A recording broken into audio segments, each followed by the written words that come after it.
কিষাণৰ তদন্ত লাগে লোহাগড় জিপিৰ PM কিষাণৰ তদন্ত লাগে আৰু দুৰ্নীতি কৰা আবু কালামক আইনৰ দ্বাৰা শাস্তি দিব লাগে ঘৰৰ হেৰিটো উত্থাপন কৰা হৈছে কৈছে হেৰি পইচা লৈছে পইচাৰ কথা যে কৈছে আপোনালোক জনাব বিচাৰিছোঁ এইটো আজি 2 বছৰ আগত যেতিয়া এই ভেৰিফাই হয় গড়ৰ নতুনকৈ নাম অন্তৰ্ভুক্ত হয় তাৰপিছত ডকুমেণ্ট বিচাৰিছিল গাঁও সভা পাতিছে আকৌ আপোনাৰ 3বাৰকৈ পঞ্চায়তত মাইক দি পাব্লিচিটি কৰা হৈছে ডকুমেণ্ট জমা দিবৰ কাৰণে হয়তো 12-13 এই বেনিফিচিয়াৰী আছিল কিছুমান মানুহে 2-এজন মানুহে ধৰক সেই সময়ত ডকুমেণ্ট জমা দিয়া নাই চাগে সেইকাৰণে 2-এজন মানুহৰ নাম মানে আহা নাই তথাপিও সিহঁতে কমপ্লেইন কৰিছে গৈ পেলাই গুৱাহাটী কমপ্লেইন কৰাৰ পিছত নগাঁও চিউচাৰলৈ আহিছে চিউচাৰে অফিচৰ ছেক্ৰেটাৰী GBCক মাতিছে মাতাৰ পিছত তাত তেখেতসকল গৈছে তাৰপিছত তাত চালিজাৰি বস্তুটো চাইছে যে আপোনাৰ হেৰি এই নামটো কিয় হেৰি হৈছে কৰ্তন হৈছে তাৰপিছত তেখেতসকলো গৈছে এই আমাৰ অফিচৰ মানুহ মানে তাত গৈছে যোৱাৰ পিছত সেইটো তেখেতসকলে কৈছে চাওক এই ঘৰটোতো পঞ্চায়তে বিক্ৰী কৰি দিয়া নাই বা আপোনাৰ নামত এতিয়াও চেনচনি হোৱা নাই হয়তো কিবা কাৰণত আপোনালোকে ডকুমেণ্ট জমা দিয়া নাই কাৰণে ঘৰৰ নামটো অহা নাই গতিকে এতিয়া আকৌ আমাৰ অসম চৰকাৰে বছৰে বছৰে আপোনাৰ হেৰি হৈ আছে আপোনাৰ নতুনকৈ আইডি বনাই আছে গতিকে এইবাৰ সেই মানুহখিনিৰ নামখিনি আইডিত সোমাই দিবলৈ ওপৰৰ পৰা মানে তেখেতসকলে ছেক্ৰেটাৰীক কৈছে ঠিক আছে আমি নামখিনি সোমাই দিম তাৰপিছত তেখেতসকলে মানি এইটো তাতেইহে চহী তহী কৰি আহিলে তাৰপিছত এতিয়া মানে কি দুষ্ট চক্ৰই ৰাজনীতিত এই মেটাৰটো ৰাজনীতিত লৈ গ'ল এই আবু কালাম নামৰ তেখেতে যোৱা 2বাৰ আমাৰ লগত ইলেকশ্যন খেলিছিল ইলেকশ্যন খেলাৰ পিছত হাৰাৰ পিছত এইবাৰ মানে আকৌ ইলেকশ্যন আহিছে এতিয়া সি ভাবিছে কি যে জীয়াবোৰৰ নামত এটা নিউজ কৰি দিওঁ পঞ্চায়তত এটা হেৰি কৰি দিওঁ জীয়াবোৰ বদলাম হৈ যাক যাতে সিহঁতে আগুৱাই আহিব পাৰে সেইমতে মানে এই নিউজটো কৰিছে আৰু এটা চাওক নুজবুল নামৰ যিটো ল'ৰাই কৈছে যে সি মানে ঠেলা চলাই খায় ইতিমধ্যে মোৰ লগত এজন মানুহ আছে তেখেতে ক'ব তেখেতে কিমান টকা ইণ্টাৰেষ্টত যে লোহাগড় জিপিত হেৰি কৰে দিয়ে মানুহক যিজন মানুহে তাৰ পৰা লাখ টকা বা টানি লৈছে সেইজন মানুহ সেইটো ক'ব এই মানুহজন চাওক এনেকুৱা এজন দুৰ্দান্ত মানুহ এজন আজি প্ৰায় 1 বছৰ আগতেই নিৰ্দিং হাড় দোকানী আছে কি নাম আছিল জাকিৰ হুছেইন তেখেতৰ ঘৰৰ লগৰ ঘৰৰ পৰা সেই মানুহজনে মানে পুহিছিল ৰাতি 12টা বজাত সেই হাড় গৰুটো তেখেতে চুৰি কৰি আনি লুংগি কুচাই পেলাই ৰাতি জব কৰি দিয়ে তে চাওক এই মানুহজনৰ মানে কিমান তাৰ কথাটো কিমান ভিত্তিহীন হ'ব সেইটো আপোনালোকৰ সংবাদ মাধ্যমে বিচাৰ কৰক বহুত মিছা কথা কৈছে আৰু যিজন আবু কালামে এই 2-3জন মানুহক লগাই অপপ্ৰচাৰ চলাই আছে আমাৰ ইমেজটো মানে বদনাম কৰিবৰ কাৰণে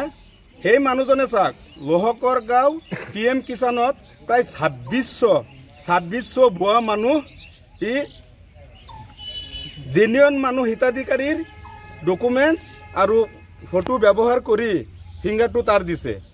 দি পেলাই প্ৰায় 1 কোটিৰ ওপৰত টকা তেওঁ আত্মসাৎ কৰিছে আগতো আপোনালোকক অৱগত কৰিছিলোঁ আপোনালোকৰ নিউজ কৰিছিলে কিন্তু অসম চৰকাৰে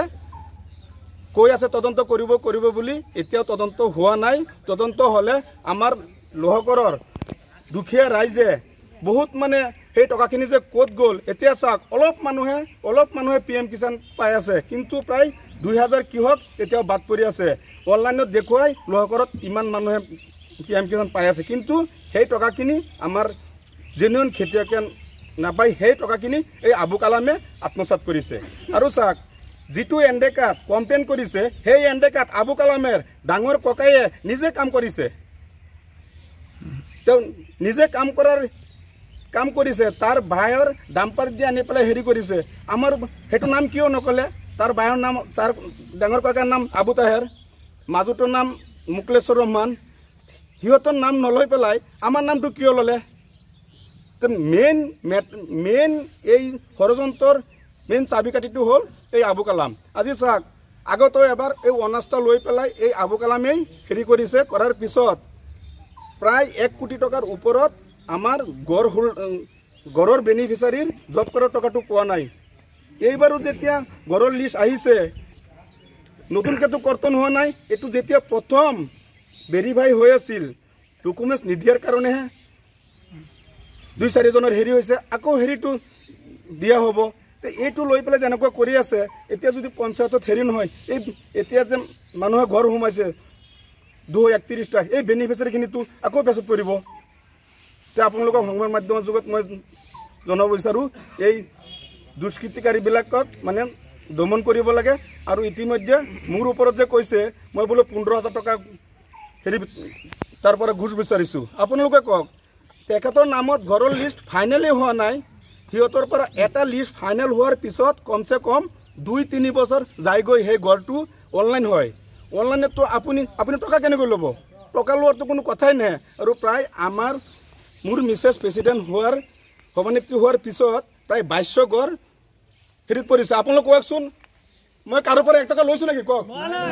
আপোনালোকে কওক, আপোনালোকে সোধক। যদি কোনোবাই ক'ব পাৰে মই ইয়াতে মই মোৰ জীৱন ত্যাগ দিম,